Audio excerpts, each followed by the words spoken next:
Hello everyone, hope you are all fine. Hope सब अच्छे से होंगे। हमने स्टार्ट किया था जेकेपी कांस्टेबल कोर्स। अब हमने स्टार्ट किया था इसमें जो टॉपिक वाइज एमसीक्यू सेशंस थे। प्लेलिस्ट में आपको सारे सेशंस मिल जाएंगे। आप जाके प्लेलिस्ट में देखना, JKP constable GK MCQ sessions होंगे वहाँ पे टॉपिक वाइज। आज का जो हमारा टॉपिक रहने वाला है वो climate and crops of India. उस पर हम 40 टॉप मोस्ट एमसीक्यूज प्रैक्टिस करेंगे जो प्रीवियस एग्जाम्स में पूछे गए हैं, और 100% एक क्वेश्चन यहाँ से आया तो इन्हीं 40s में आपको देखने को मिलेगा। तो इसका जो थ्योरेटिकल पार्ट था वो सारा मैंने ऑलरेडी आपको जीके पोर्शन कवर करवाया है, वहाँ पे आपको मिल सकता है। आप देखो वहाँ पे प्लेलिस्ट में सारा कुछ आपको मिलेगा। उससे पहले जो भी इस चैनल पे नया है सबसे पहले वो सब्सक्राइब कर ले, बेल आइकन को प्रेस करे ताकि कोई भी नया वीडियो अपलोड होता है उसकी नोटिफिकेशन आपको मिलेगी।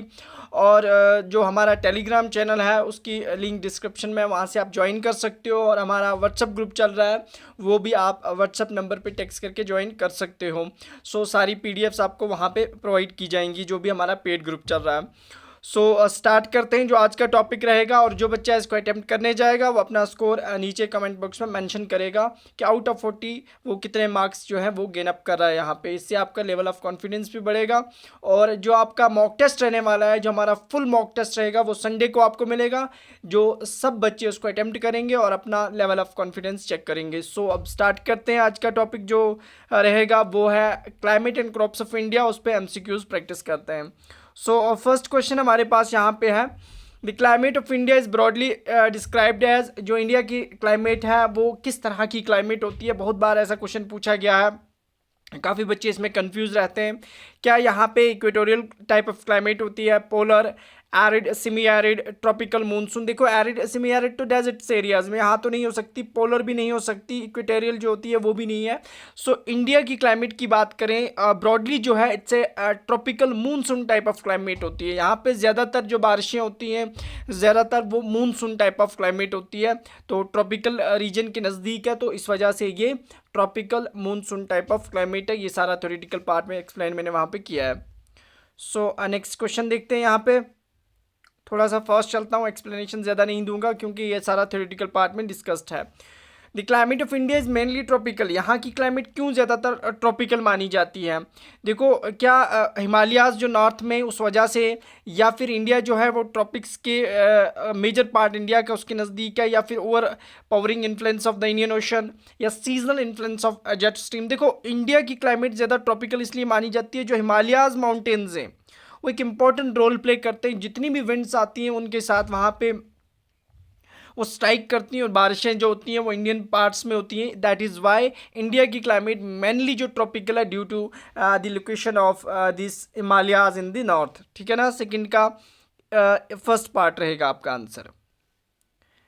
एंड इसके बाद नेक्स्ट इज थर्ड क्वेश्चन हमारे पास, India has divided into how many agro climatic zones? India के अंदर कितने एग्रो क्लाइमेटिक जोन्स है? बहुत बार एसएसबी ने ये क्वेश्चन पूछा हुआ है, जेके एसएसबी के अंदर ये पूछा गया क्वेश्चन है कि कितने एग्रो क्लाइमेटिक जोन्स में इंडिया को डिवाइड किया गया, 9, 12, 15, 22?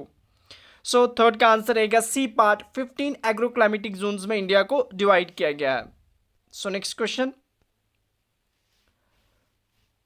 और हाँ, जो मैंने वहाँ पे आपको क्रॉप्स एंड क्लाइमेट में, क्योंकि डेटा चेंज होता रहता है, जैसे 24 की बात करेंगे तो कौन सी क्रॉप किस स्टेट के अंदर लार्जेस्ट प्रोड्यूसर कौन है, जैसे पल्स का सबसे बड़ा प्रोड्यूसर कौन है, ये डेटा चेंज होता रहता है। तो यहाँ पे सारा अपडेटेड डेटा आपको मिलेगा इन एमसीक्यूज़ में, जो भी स्टेट्स के रिलेटेड होगा वो मैं यहाँ पे कवर कर दूंगा। हो सकता है वहाँ पे मैंने उस टाइम पढ़ाया होगा आपको थ्योरेटिकल पार्ट में कि ये स्टेट इसकी प्रोड्यूसर ज़्यादा थी, लार्जेस्ट प्रोड्यूसर थी। तो ये डेटा चेंज होता रहता है, इस चीज़ को चेक कर लेना एग्जाम से पहले। ये जो अब मैं आपको एमसीक्यूज प्रैक्टिस करवा रहा हूँ यहाँ पे अपडेटेड डेटा है सारा। पल्स प्रोडक्शन में इंडिया की कौन सी स्टेट 2024 नवंबर में सबसे ज़्यादा लीड कर रही थी? मध्य प्रदेश, हरियाणा, पंजाब, बिहार? फोर्थ का आंसर रहेगा हमारे पास यहाँ पे, पल्स प्रोडक्शन में सबसे ज़्यादा जो दालियाँ कहाँ से निकलती हैं वो मध्य प्रदेश से निकलती हैं। ए पार्ट रहेगा इसका आंसर। और मध्य प्रदेश जो है वो पहले नंबर पे, सेकंड पे याद रखने वाला महाराष्ट्र, एंड थर्ड नंबर पे है यूपी। कभी सीक्वेंस भी पूछ लेते हैं, ये चीज़ भी याद कर लेना, बहुत इंपॉर्टेंट है। नेक्स्ट क्वेश्चन पे जाते हैं। नेक्स्ट क्वेश्चन हमारा है, यहाँ पे पूछा गया है कि कौन सी इंडिया की स्टेट है जहाँ पे चाय की प्रोडक्शन, टी की प्रोडक्शन सबसे ज़्यादा 2024 में होती है? Assam, west Bengal, Tamil Nadu, Kerala. So fifth का आंसर रहेगा आपके पास ए पार्ट। सबको पता है जो आसाम है इंडिया की नॉर्थ ईस्टर्न स्टेट्स में आती है, ये बिल्कुल इंडिया का मैप है, यहाँ से ये स्टेट पड़ती है यहाँ पे। तो यहाँ पे सबसे ज़्यादा जो चाय की प्रोडक्शन इंडिया में देखने को मिलती है। 50% ऑफ द प्रोडक्शन जो होती है टी की यहाँ से होती है। सिक्स्थ वन हमारे पास यहाँ पे है कौन सी इंडिया की स्टेट है जहाँ पे ऑयल सीड्स जो हैं 2024 में सबसे ज़्यादा प्रोडक्शन ऑयल सीड्स की होती है? Madhya Pradesh, West Bengal, Tamil Nadu, Kerala. So six का आंसर रहेगा हमारे पास यहाँ पे सॉरी यहाँ पे आप कट कर लेना ए पार्ट को, यहाँ पे राजस्थान था, ठीक है ना, ये करेक्शन कर लेना, यहाँ पे है राजस्थान। सो चीज़ याद रखना कि कौन सी सबसे ज़्यादा लीडिंग प्रोड्यूसर है ऑयल सीड्स की 2024 में। सो सिक्स का आंसर रहेगा ए पार्ट राजस्थान, यानी राजस्थान में सबसे ज़्यादा प्रोडक्शन हो रही है ऑयल सीड्स की। सेकंड नंबर पे महाराष्ट्र आता है, महाराष्ट्र, और थर्ड नंबर पे आता है आपका मध्य प्रदेश। तो 22% राजस्थान में हो रही है, 18.5% यहाँ पे हो रही है, और 18.52% और यहाँ पे 18.50% हो रही है। तो सबसे ज़्यादा कहाँ? राजस्थान, सेकंड नंबर पे महाराष्ट्र, थर्ड नंबर पे मध्य प्रदेश। ये चीज़ यहाँ पे करेक्ट कर लेना, ठीक है ना। नेक्स्ट क्वेश्चन आपका यहाँ पे है which of these is not a kharif crop? इनमें से कौन सी खैरिफ क्रॉप नहीं होती? सो सेवन्थ का आंसर क्या रहेगा? देखो मैं खैरिफ और रबी और जैद ये तीनों क्रॉप्स मैंने डिस्कस किए हैं थ्योरेटिकल पार्ट में, थोड़ा सा यहाँ बता देता हूँ। खैरिफ क्रॉप्स जो होती है इसका सोन सीजन जो होता है जब इसके बीज लगाए जाते हैं इस क्रॉप को, वो जून के महीने में, जून जुलाई में हम लगाते हैं, और हार्वेस्ट आगे सितंबर अक्टूबर में करते हैं। रबी क्रॉप जो होती है विंटर क्रॉप होती है, ये नवंबर में इसे सो किया जाता है और अप्रैल में इसे हार्वेस्ट किया जाता है, ठीक है ना। उसके बाद जैद की बात करते हैं तो ये इंटरमीडिएट क्रॉप होती है, ये मार्च में लगाते हैं और जून जुलाई में से हार्वेस्ट कर लेते हैं, जिसमें वाटरमेलन आता है, बिटर गॉड्स वगैरह आ जाती हैं। तो इनमें से कौन सी खैरिफ क्रॉप नहीं है? वीट आपकी जो है वो खैरिफ क्रॉप नहीं है, वो रबी क्रॉप है। सो आंसर सेवन्थ का हमारे पास यहाँ पे ए पार्ट रहेगा, बाकी जो सारी हैं वो हमारे पास खैरिफ क्रॉप्स में आती हैं, ठीक है ना। सो next question,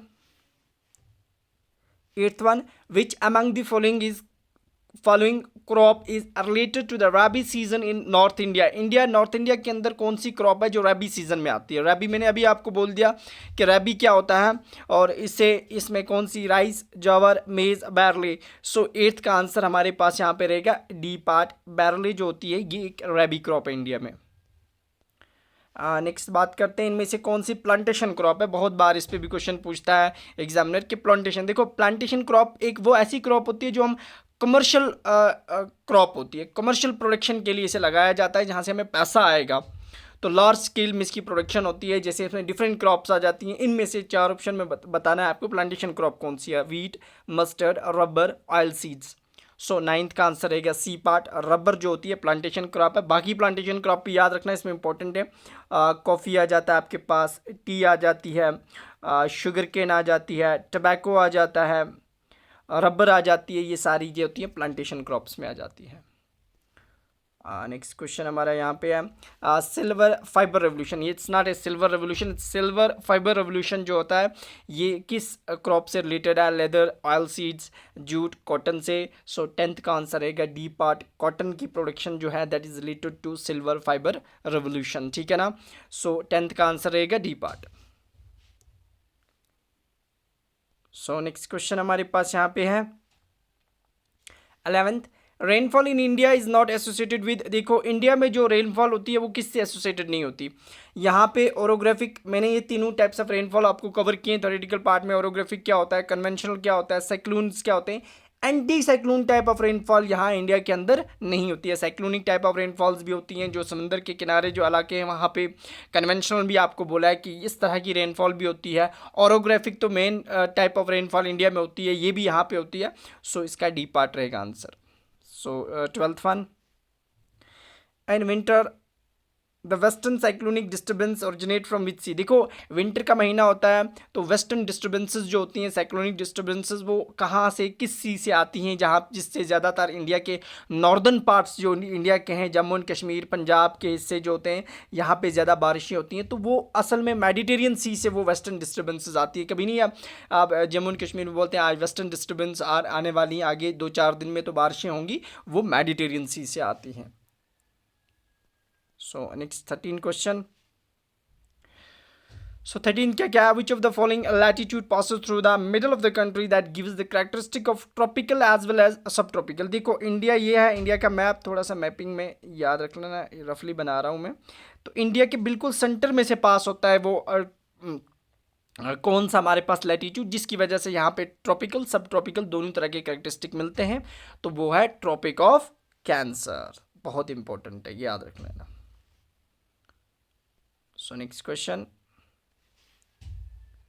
In which of the following place could winter temperature drops? किस जगह पे विंटर का टेम्परेचर -40 डिग्री सेल्सियस तक पहुंचता है? वो आपके लद्दाख के अंदर एक जगह है, उसका नाम है द्रास, जहाँ पे -45 डिग्री सेल्सियस तक टेम्परेचर गिर जाता है विंटर में। what generally happens to the air temperature as we move from equator to the poles? देखो ये अर्थ है, अर्थ का यहाँ से सेंटर में से इक्वेटर पास होता है, ये यहाँ पे पोल है नॉर्थ पोल, यहाँ से है साउथ पोल, ठीक है ना। तो यहाँ की तरफ जाएंगे, यहाँ की तरफ जाएंगे तो टेम्परेचर क्या हो जाता है? देखो इक्वेटर पे बिल्कुल डायरेक्टली जो सनलाइट होती है वो सीधा डायरेक्ट पड़ती है, वहाँ पे बहुत ज़्यादा गर्मी होती है। जब हम इक्वेटर से पोल्स की तरफ जाएंगे तो स्लैंट में हाइट जाएगी, रेज जाएंगी, तो उससे टेम्परेचर बिल्कुल डाउन हो जाता है। पोल्स पे बिल्कुल आइस आपको मिलेगी, जो भी जितना भी जो आइस एरियाज़ हैं वो सारे पोल्स की तरफ आपको ज़्यादा मिलेंगे, तो वहाँ से डिक्रीज़ हो जाता है। दैट मीन 15 का आंसर हमारे पास ए पार्ट रहेगा। सो नेक्स्ट क्वेश्चन पे बात करते हैं। विच one of the following cause rainfall during the winters in the north western parts of India? मैंने अभी बोला था कि नॉर्थन पार्ट्स जो होते हैं, जिसमें जम्मू एंड कश्मीर आ जाता है, पंजाब, हरियाणा, ये जो स्टेट्स इंडिया की, हिमाचल, यहाँ पे ज़्यादा बारिशें होती हैं विंटर्स में। तो क्या रीज़न होता है? साइक्लोनिक डिस्पर्शन तो नहीं होता है, western disturbance, retreating monsoon, south west monsoon से तो होता नहीं, वेस्टर्न डिस्टर्बेंस जो मेडिटेरियन सी से आती हैं उससे बारिशें वहाँ पे ज़्यादा होती हैं। 16 का ये आंसर रहेगा बी पार्ट। 17 की बात करते हैं। Indian subcontinent experience the comparatively mild winters होते हैं as compare to the central Asia में, due to which of the following factor? कैसा फैक्टर होता है जिसकी वजह से वहाँ पे काफ़ी माइल्ड विंटर्स माने जाते हैं? वो ट्रॉपिक ऑफ कैंसर है, सराउंडिंग सी है, या आउटर हिमालयाज़ हैं, या ओशन करंट्स की वजह से? वो कौन सा रीज़न है? वो है हिमालयाज़। हिमालयाज़ जो होते हैं, जो ही वेस्टर्न डिस्टर्बेंसेज आती हैं, जो वहाँ से विंड्स आती हैं, वो उसके साथ टकराती हैं हिमालयाज़, और बारिशें वहाँ पे ज़्यादा होती हैं और वहाँ पे माइल्ड विंटर्स होते हैं। तो ये रीज़न हो सकता है। नेक्स्ट क्वेश्चन है, in which one of the following is the driest station? पूरे इंडिया के अंदर ड्राइएस्ट स्टेशन कौन सा माना जाता है? मुंबई, लेह, बेंगलुरु या फिर दिल्ली? सो 18 का हमारे पास आंसर रहेगा बी पार्ट। लेह जो होता है ये ड्राइएस्ट स्टेशन ऑफ इंडिया है, जो लद्दाख के अंदर है। सो नेक्स्ट क्वेश्चन की बात करते हैं यहाँ पे। Which one of the following atmospheric conditions govern the climate and associated weather conditions in India? तो इंडिया के अंदर कौन सी ऐसी एटमॉस्फेरिक कंडीशंस, फैक्टर्स होते हैं जिस वजह से यहाँ की क्लाइमेट जो होती है, वेदर कंडीशंस जो होते हैं अफेक्ट होते हैं? देखो प्रेशर और सरफेस विंड्स, हाँ इनका भी इंपॉर्टेंट रोल रहता है। अपर से एयर सर्कुलेशन, ये भी बहुत इंपॉर्टेंट रोल प्ले करते हैं। वेस्टर्न डिस्टर्बेंसेस, अभी आपको बोला मैंने कि साइक्लोनिक और ट्रॉपिकल साइक्लोनिक, वो भी। सो इसका आंसर रहेगा D part, all of the above. सारा एक्सप्लेन मैंने वहाँ थ्योरेटिकल पार्ट पे किया, आप देख सकते हो। तो यहाँ पे इसका आंसर रहेगा 19 का डी पार्ट।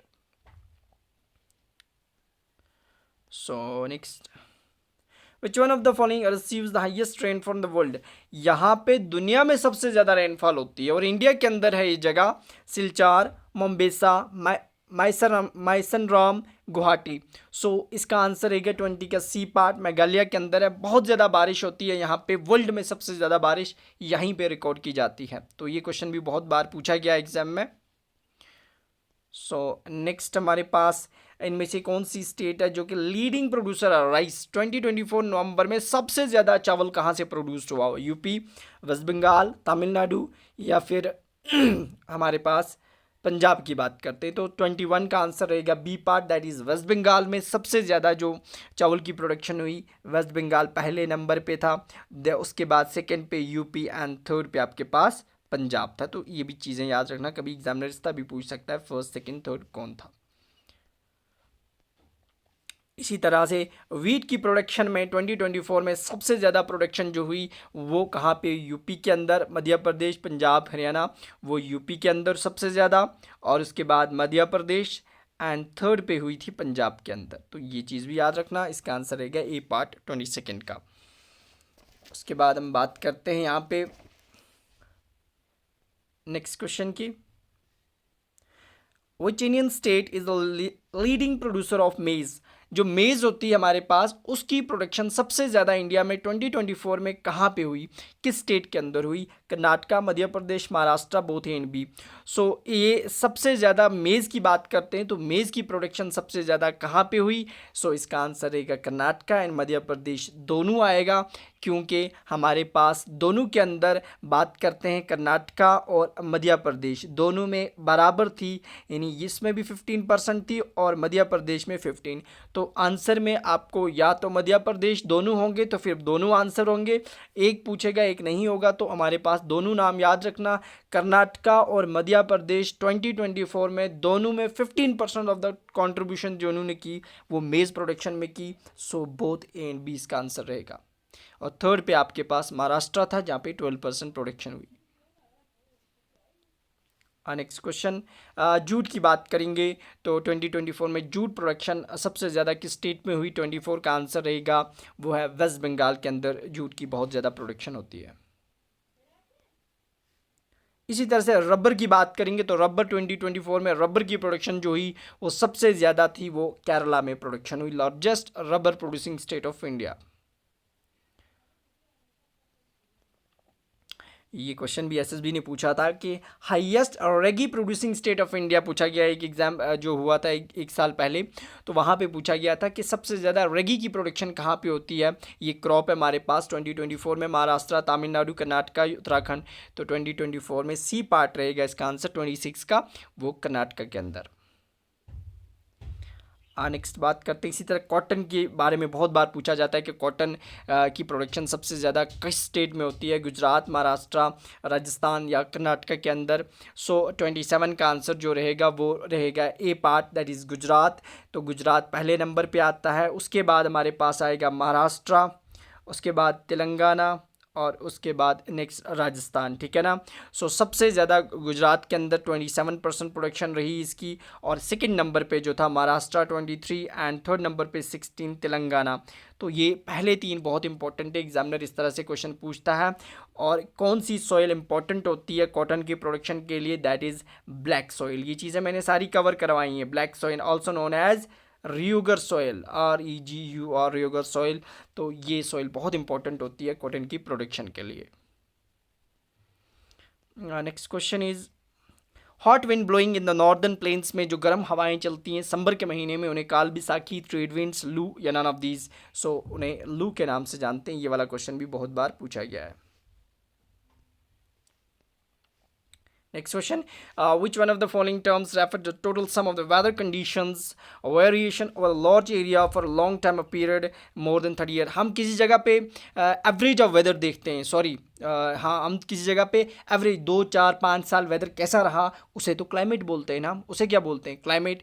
तो average of weather for more than years उसे बोलते हैं हम क्लाइमेट। क्लाइमेट क्या होती है? ये नहीं होती है पर्टिकुलर एक मानते एक दिन है, दिन के 1 बजे बारिश हुई, 4 बजे वहाँ पे थोड़ी सी धूप लगी, sunny, this is called as, इसको क्या बोलते हैं? इसे वेदर बोलते हैं। क्लाइमेट क्या होता है? Climate is the average of weather. पिछले 10 सालों में उस जगह का वेदर कैसा रहा उसकी एवरेज निकालते हैं, उसे क्लाइमेट बोलते हैं। So this is climate. So उसके बाद which one of the following the rainiest station, कौन सा सबसे ज़्यादा जहाँ पे रेनियस स्टेशन माना जाता है? शिलोंग, मध्य, मुंबई, चेन्नई, कोलकाता। सो 30 का आंसर हमारे पास रहेगा एयरपोर्ट शिलोंग। ये भी north eastern part of India है। Most part of the India receives the rainfall during which of the following months, ज़्यादातर बारिशें इंडिया में किस महीने में होती हैं? वो होती है मानसून महीने जो होते हैं, मानसून मंथ्स जो होते हैं, और उसका आंसर रहेगा 31 का सी, जून टू सितंबर। जब मानसून इंडिया में चलता है तब ज़्यादा बारिशें यहाँ पे, क्योंकि इंडिया के अंदर 80 to 90% जो रेनफॉल्स होती हैं ड्यू टू मानसून होती हैं। Next question, most of India की सबसे ज़्यादा जो बारिशें होती हैं वो किस तरह की होती हैं? साइक्लोनिक, कन्वेंशनल, इल्यूसियो, ओरोग्राफिक। तो यहाँ पे 32 का जो आंसर रहेगा वो ओरोग्राफिक टाइप ऑफ रेनफॉल्स होती हैं। ये मैंने थ्योरेटिकल पार्ट में डिस्कस किया था, वहाँ पे करेक्ट कर लेना, कन्वेंशनल नहीं होती। वहाँ पे जो सबसे ज़्यादा बारिशें इंडिया में होती हैं that is orographic type of rainfalls होती हैं। ओरोग्राफिक का मतलब क्या होता है? इसको रिलीफ रेनफॉल्स भी कहते हैं। यहाँ पे रिलीफ फैक्टर्स इंपॉर्टेंट होते हैं, लाइक दैट ऑफ माउंटेन्स हैं, हिल्स हैं। मान के चलते हो कोई भी, ये एक माउंटेन्स है, यहाँ से कोई विंड्स आ गई हमारे पास, मॉइस्ट विंड्स आ गई, ठीक है ना, क्या आ गई? मॉइस्ट विंड्स आ गई, वो यहाँ पे आके इसके साथ टकराई, इस माउंटेन्स के साथ, और यहाँ पे बारिशें होने लगी इस साइड में, तो इसे बोलते हैं ओरोग्राफिक टाइप ऑफ रेनफॉल्स। और जिस साइड में बारिशें होंगी उस साइड को बोलते हैं विंडवर्ड साइड। क्या बोलते हैं? Windward side. ऐसा पूछता है एग्जामिनर क्वेश्चन, विंडवर्ड साइड उसे। और जिस साइड में, जो माउंटेन का दूसरा साइड है जहाँ पे बारिशें नहीं हुई, उसे क्या बोलते हैं? Levered side, levered side. और उसे दूसरे नाम से बोलते हैं रेन शेडो एरिया, जहाँ पे बारिशें नहीं होती। इस तरह के क्वेश्चंस पूछे जाते हैं, ये चीज़ें समझ लेना।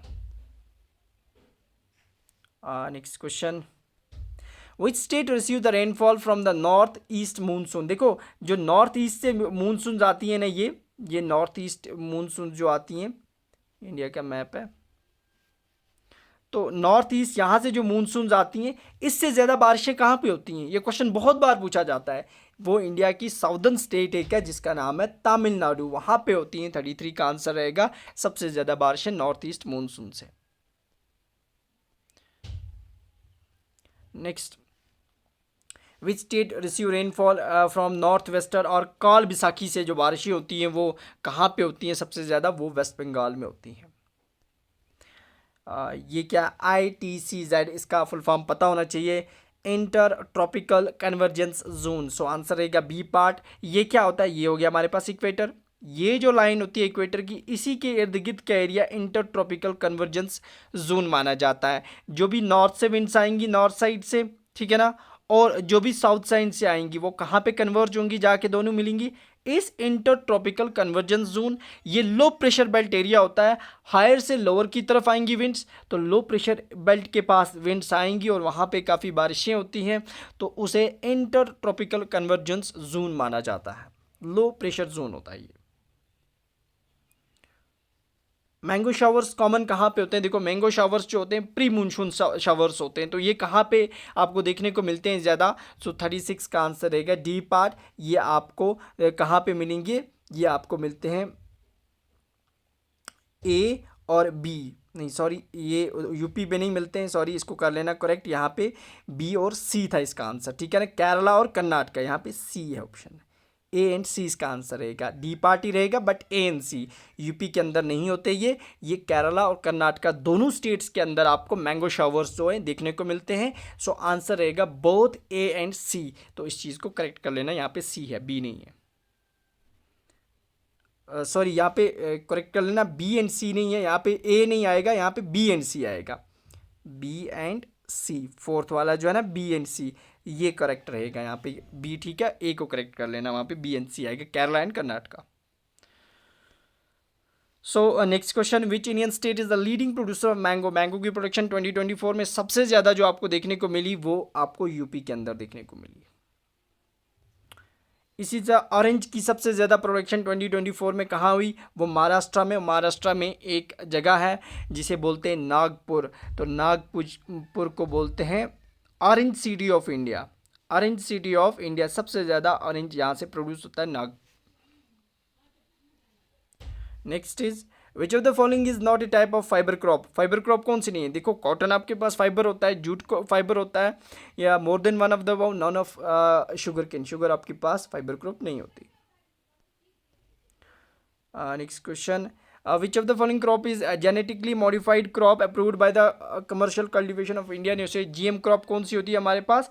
जिसे जेनेटिकली मॉडिफाई किया गया है, BT brinjal, mustard, BT cotton या टमाटो, तो वो हमारे पास बीटी कॉटन जो है हमारे पास जेनेटिकली मॉडिफाइड क्रॉप है। तो ये टॉप मोस्ट जो एमसीक्यूज थे क्लाइमेट एंड क्रॉप पे वो डिस्कस किए। नेक्स्ट जो टॉपिक होगा उस पर करेंगे।